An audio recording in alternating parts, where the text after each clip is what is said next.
Vir die afgelope 5 weke het ons in die gemeente lekker saam gereis in 1 Korintiërs. Maar daar's net soveel temas in hierdie spesiale boek, dat dit vir ons lekker is om vir 'n oomblik net by mekaar te kan sit en saam te kan praat oor 1 Korintiërs. Want mense kan nooit in 'n preek eintlik aan al daai temas raak nie. So ek gaan so 'n bietjie saam met my kollegas sit en sommer net vir hulle vra, wat het vir julle uitgestaan in die boek, as mense dit weer gelees het? Is daar 'n gedeelte wat jy sommer weer opgeval het, of net 'n gedeelte wat jou nie aangespreek het op 'n manier? Ek dink wat spesiaal is van 1 Korintiërs is as 'n mens agterkom, gemeentes in daai tyd het ook nog met dieselfde goed mag gesukkel as wat die kerk vandag mee sukkel, nee. Ek bedoel, dis verdeeldheid, dis vra oor gawes, dit is hoe verskillende mense uit verskillende agtergronde moet saamwerk. So dit het my net weer getref hoe baie keer dinge maar dieselfde bly in die kerk, nee. Dis daarom waar.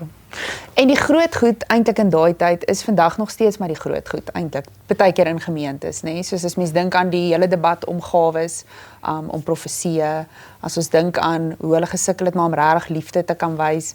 Chris, as ek sommer so op jou knoppie kan druk hierso tussen ons, die debat wat hulle eintlik mee gesukkel het die meeste tussen gawes en profeseë, dink jy dis vandag in die kerk nog steeds 'n vraag? Ek dink dit is nog 'n vraag. Ek dink die vraag het bietjie verander. Ja. En ek dink daar het ongelukkig, dink ek het daar 'n bietjie van 'n wanbegrip gekom oor gawes, en wanneer ons praat oor gawes, dan dink ons dikwels, dit gaan nou net oor tale praat. Ja. Dis die eerste ding. En wanneer ek oor dit preek, dan, jy weet, veral by NG Kerke en gereformeerde kerke en goed, die eerste ding wat mense van my vra is, wat nou van tale praat? En dit was 'n deel daarvan. Maar waaroor, eintlik is die kwessie oor gawes direk ook hou verband met die inleidende kwessie in 1 Korintiërs, naamlik verdeeldheid.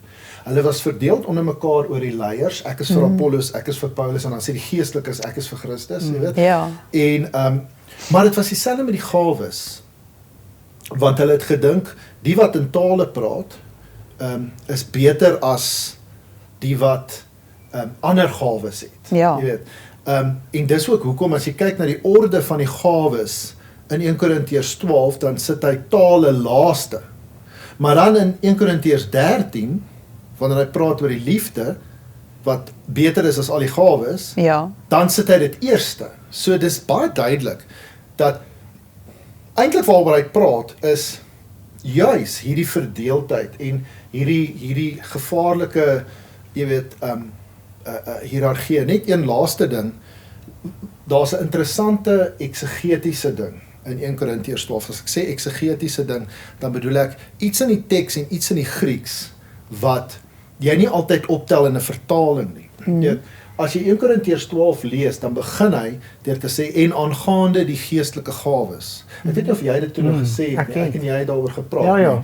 Hoop jy het na my verwys daar. Ek het, daar is pneumatica. Ja, die pneumata. Is dit matica? Pneumatikoon. Okay. Pneumatikoon. En dit kan beteken geestelike gawes, so dat die teks kan sê, en aangaande die geestelike gawes, maar jy kan hom ook vertaal, want daarso is daar's bietjie ambivalensie in die Grieks. Dit kan ook wees aangaande die geestelike mense. En ek dink actually dit is geestelike mense, en dit dink ek is wat daai vraag oor gaan. Ek wil nie te lank oor die ding praat nie, maar hoe moet geestelike mense optree? Ja. Daar is actually nie 'n ding soos 'n gawe nie. Daar's net mense wat gawes beliggaam. 'n Gawe sonder 'n mens is nul, dis niks nie. Jy weet, en dis ook hoekom hy die ander naam vir die gawes is die genadegawes, die charisma. So ek dink ons moet versigtig wees. Ek hou nie eers daarvan, as ek oor 1 Korintiërs praat, om te praat van die geestelike gawes nie. Ek praat van geestelike mense, want ek dink die teks gaan oor geestelike mense, want jy kan nie die gawe van die persoon skei nie. Is dit so dat mense dalk selfs gawes en talente ook verwar, jy weet, of jy dink selfs aan roeping. Jy weet, nou word jy geroep om 'n ding te doen, maar jy het nou nie die talent nie, maar jy voel die gawes sal ontwikkel oor 'n tyd. As ek nou buite die skopes van Korintiërs kan gaan en Moses, wat hierdie roeping gekry het, maar het nie die gawe om te kan praat nie. So ek wonder net, is daar partykeer verwarring met gawes, talente, roeping, soms 'n bietjie al buite die, ja, net so op 'n persoonlike vlak. Ek het maar julle oor dit nie. Ek dink dis 'n interessante vraag. Want dit is veral in Afrikaans nie. Ons praat baie keer van talent en gawe. Ja, ons meng dit. Ons is 'n wisselterm. Ja, en amper so half talent is iets wat nou nie geestelik is nie en gawes is geestelik. Ja, Nee, amper iets binne die kerk en iets wat jy in jou elke dag lewe het. Dis 'n baie goeie vraag. En dink ek. die gelykenis oor die talente wat eintlik geldeenhede was. Is ook verwarrend. Ja. Ek dink dit is 'n goeie vraag, Marco. En ek het so rukkie terug hieroor gepreek gedurende Pinkster. Jy weet, toe ons gepraat het oor die Heilige Gees en ek het gesê, jy weet, hoe weet jy wat jou gawe is? Die gawes is nie beperk tot daai lysie in 1 Korintiërs 12 of die ander lysie in Romeine 12 nie. Altyd lekker om dit te onthou nie. 1 Korintiërs 12 en Romeine 12. Ja, dis waar. Mooi Bybels. Ja, daar's 'n lysie in elkeen van hulle, maar dis nie beperk nie. Ek sê gewoonlik as mense vir my vra, hoe weet ek wat my gawe is? Ek dink nie dis 'n staatsgeheim of dis iets wat God wil hê jy weet moet gaan soek eers en jy weet jy moet vir 2 weke gaan bid eers jouself afsonder om te secretly te ontdek nie, Marco. So ek dink is die ding wat jy vir 'n passie het. Ja. Ek dink God het jou actually gewire toe hy jou gemaak het. Toe het hy al klaar geweet eintlik. Ja. Ek dink die Heilige Gees en die gawes is nie iets wat net op jou val soos koffie wat hier op jou uitval, jy weet. Ek dink ons is gewire, jy weet. Wat ons opgewonde maak. Ek dink jy's reg dalk, Marco. Ek dink tog daar's dalk 'n verband tussen talent en 'n gawe en 'n passie, iets waarvoor ek lief is. En ek dink jy om oor roeping te praat maak jy nou 'n interessante deur oop. Wat dink jy, Karen? As ons nou so 'n bietjie terug na Korintiërs toe met daai vraag beweeg, dan kom ek agter, of wat my nogal geraak het toe ek weer hierdie boek lees, is hoe die gemeente stry eintlik oor wie die belangrikste gawe en hulle stry oor wie is die belangrikste dominee eintlik in hierdie prentjie en na wie moet geluister word. En dan elke keer as Paulus aan die woord is, dan kom hy terug en dan bring hy hierdie beeld om eintlik te sê, gaan terug na die kruis toe. En vir daai gemeenskap as mens kyk in 1 Korinte en mens sien daai Grieke en daai Romeine, hulle het eintlik neergekyk op die kruis. So Paulus gee nie vir hulle iets wat hulle meer waarde gee of hulle meer aansien gee nie. Paulus sê vir hulle, in die wêreld se oë gaan mense dink julle is vreemd waaraan julle vashou, maar tog in die kerk gaan jy agterkom hoe hierdie liefde jou lewe kan anders maak. So ja, dit raak my nogal. Die ander ding wat van 1 Korintiërs maar uitstaan, net met ons dalk nou 'n bietjie help. Maar kyk, daar's nou 'n hele gesprek oor huwelik en oor vrouens en oor die besitlikheid, nê, want daar's 'n konteks agter 1 Korintiërs 7 wat ek dink mense vandag mislees.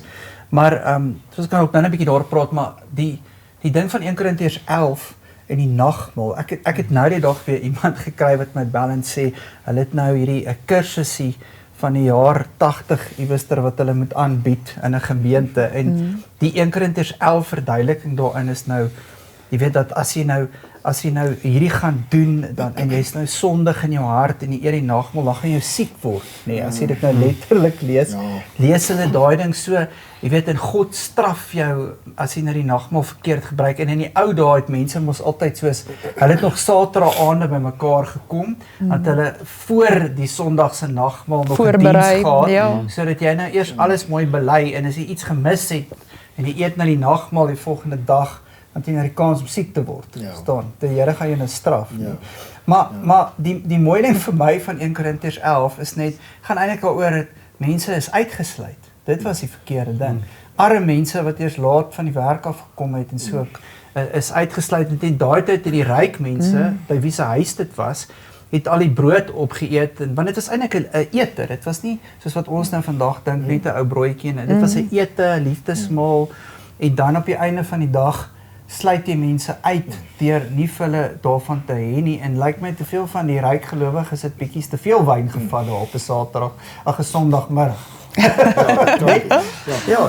Dit sluit bietjie aan by daai ding van as jy of Paulus vir hulle probeer die heeltyd sê, onthou, dit gaan oor Jesus en om die evangelie te verstaan. So as dit kom by gawes, as dit kom by die nagmaal, as dit kom by verhoudings, nee, jy het 'n sekere riglyn waarna jy werk, en ek dink al hulle groeperinge, die culture van die dag, het die heeltyd ingemeng met daai suiwerheid van Jesus se boodskap.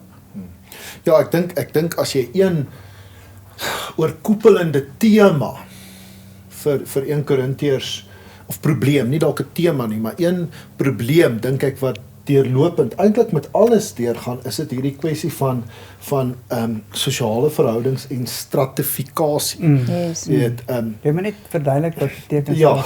Ja. Ja, jy weet, basies, jy weet, verskillende vlakke van mense in die samelewing, maar wanneer dit gestratifiseer word, dan is dit hierdie idee van sekeres word gesien as beter en meer waardig as ander. Want dit is wat daar by die nagmaal gebeur. Dit is dit is wat gebeur nommer 1 met die verdeeldheidskwessie in 1 Korintiërs 1 tot ongeveer 3.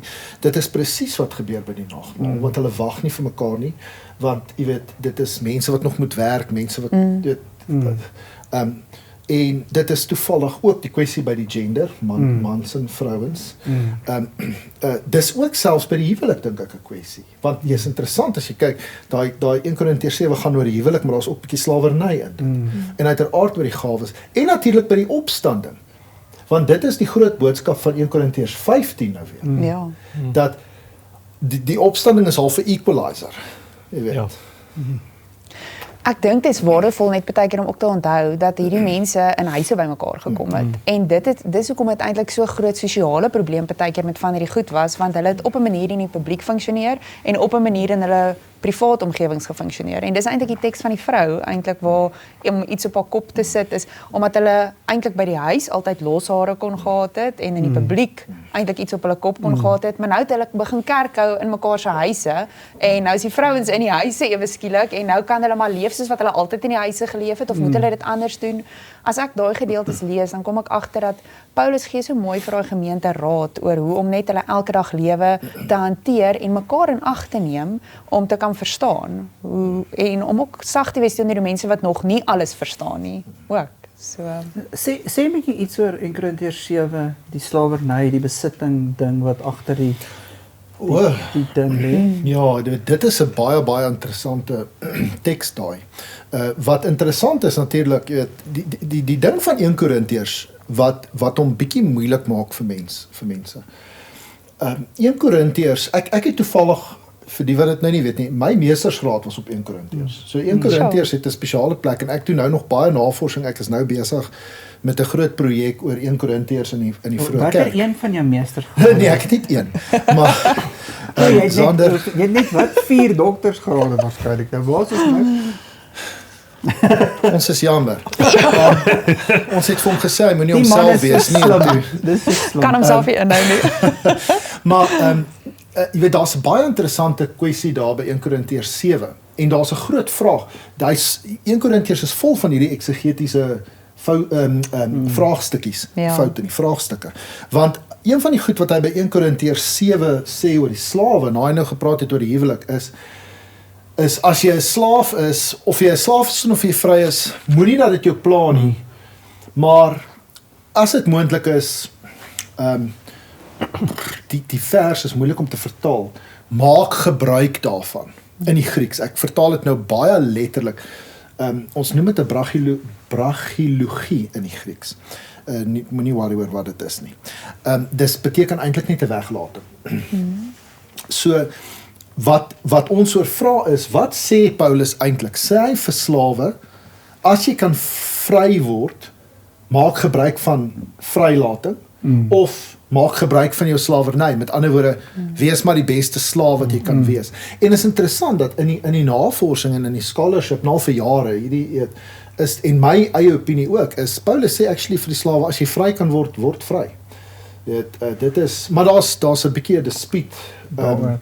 'n bietjie van 'n dispuut oor dit, maar dit gaan alles om terug te kom na wat jy gesê het, Karen. Jy weet, dit gaan alles terug na die huishouding toe. En jy weet, want slawe was deel van die huishouding ook. Hulle was deel van die erediens en ons het bewyse dat daar slawe leiers, dat daar selfs leiers van gemeentes was wat slawe was. En dit sou 'n statusverwarring ook veroorsaak. Definitief, ja. En veral as jy dink slawerny, om jou vraag nou te beantwoord, jy weet, want waar is hierdie vraag oor slawerny nou? Dis in 1 Korintiërs 7, maar waaroor gaan 1 Korintiërs 7 ook? Dit gaan oor porneia, seksuele losbandigheid. En slawe was oor die algemeen slagoffers van seksuele geweld en seksuele misbruik. Dit was 'n algemene ding. Daar was ook nie wette teen dit nie. Daar was nie 'n wet wat sê jy mag nie jou slaaf seksueel misbruik nie. So daar's baie navorsing oor dit gedoen oor wat was die hekkies vir slawe se deelname in die gemeente Sure. in die lig van hierdie kwesbaarheid wat lê het, seksuele kwesbaarheid. Jy weet dit, maar dit maak dit maak net so baie goed oop as mense dit hoor. Ja. Dink wat ek optel by Paulus, hy's 'n meester in taalgebruik. Want dit voel vir my ook hy het 'n manier om 'n konsep te vat en dit eintlik te reframe. Ek lees dit sommer hier in hoofstuk 9 waar hy praat van vry wees. Dis net na hy praat oor slawerny, oor vry wees en sê ek alhoewel ek vry is, het ek almal 'n slaaf geword. En hy sê vir die Jode het ek soos 'n Jood geword. Vir die armes het ek arm geword. Vir die sonder die wet het ek ook sonder die wet. So daar's ietsie van die taalgebruik wat hy ook op 'n manier omswaai om nuwe betekenis te gee aan iets wat hulle klaar geken het. Paulus sien homself as 'n slaaf van Christus. Ja. Dis interessant, ek het gisteraand ook so 'n bietjie lees nou vir vanoggend. Toe lees ek raak dat hulle sê Paulus praat nogal van sy apostelskap ook in 1 Korintiërs 13 en hierdie apostelskap is eintlik een van twee goed, dis dat hy nog self eintlik dan wat hulle sê een van die was wat gesien het. Maar as hy praat van 'n apostelskap wat eintlik iets kan wees wat vir hom eer kan gee weer in hierdie gesprek of in hierdie brief, dan gebruik hy dit elke keer weer as iets om te sê maar dit is hoekom ek minder is. So Paulus kry dit so mooi reg, ook elke keer met sy taal, met sy voorbeelde wat hy gebruik. Ja. Hierdie is 'n belangrike ding wat jy opbring en eintlik is dit 'n fout om 1 Korintiërs in isolasie te lees. Jy moet 1 Korintiërs saam met 2 Korintiërs eintlik lees. Ja. En as ons die hele prentjie kry van 1 Korintiërs en 2 Korintiërs, en 2 Korintiërs is 'n komplekse brief. Want hy is waarskynlik saamgestel uit 'n paar stukkies briewe. Dan sien ons die gemeente in Korinte of gemeentes, die Christelike gemeenskap in Korinte was 'n baie moeilike, dit was waarskynlik Paulus se moeilikste gemeente. Nie net die verdeeldheid nie, maar dit het gelyk asof, kyk, Paulus het hierdie opponente gehad, wat hy in 2 Korintiërs noem die superapostels. En as jy 2 Korintiërs lees, 2 Korintiërs is 'n geweldige moeilike boek om te lees in die sin dat jy kom agter hierdie vreeslike spanning. Jy weet waar Paulus so moet veg vir sy legitimiteit as 'n apostel. En dan kom jy agter daai goed wat 'n mens in 1 Korintiërs lees, 1 Korintiërs 2, lees oor die verdeeldheid, oor juis vir Apollos, juis vir Paulus, juis vir Sefas. Daai is tot 'n mate dink ek die punt van die ysberg. Maar onder dit sien 'n mens, as jy regtig in daai ding wil ingaan, dan moet jy eintlik daai deel in 2 Korintiërs lees. Wat ek dink die hartseerbrief is. Want hy praat mos van 'n hartseerbrief. Ja. Ek dink die hartseerbrief is 'n deel in 2 Korintiërs.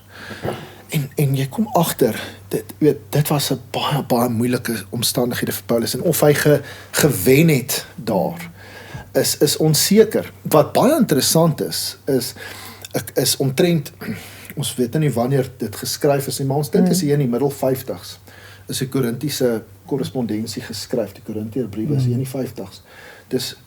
Maar as ons omtrent 50, 60, 70 jaar later kyk, is daar weer 'n brief aan die Korintiërs.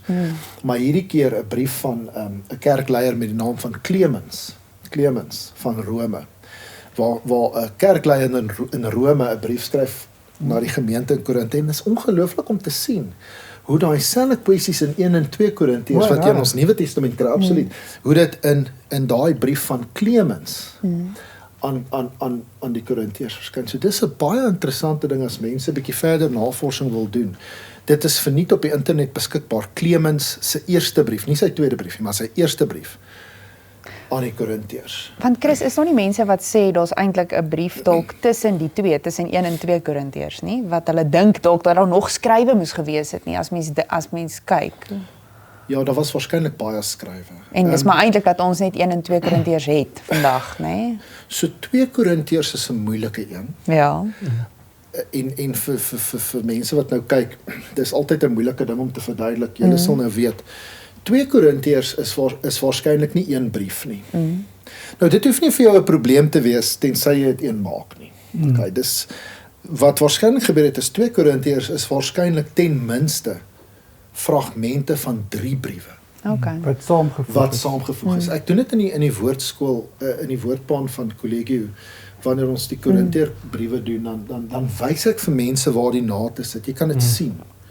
Want een deel van die brief is 'n gelukkige, Paulus is gelukkig en happy en volgende oomblik is hy briesend kwaad. En dan en dan is hy dieper, hartseer. ja. En daar's geen twyfel. Kyk, 1 Korintiërs dink ek is 'n eenheid. Ek dink dis een Okay. brief, 1 Korintiërs. Ek dink jy kan hom, maar 2 Korintiërs is sonder twyfel dalk stukkies van 3 briewe wat saamgevoeg is. Dis wat ons dink. So daar is natuurlik 'n apokriewe 3 Korintiërs ook, nê. Maar dit het nou niks met Paulus te doen nie. Maar so eintlik, dis hoekom ek sê eintlik moet 'n ou probeer om die storie van die Korintiërs. Want hierdie is 'n storie. Ja. Nee, dis die storie van 'n gemeente. En 'n mens moet dit eintlik probeer soos dis 'n bietjie van 'n speurverhaal, nê. Jy weet, jy moet hom probeer. Dis soos 'n legkaart wat jy bou en jy moet 1 Korintiërs en 2 Korintiërs gebruik om hom aan mekaar te sit.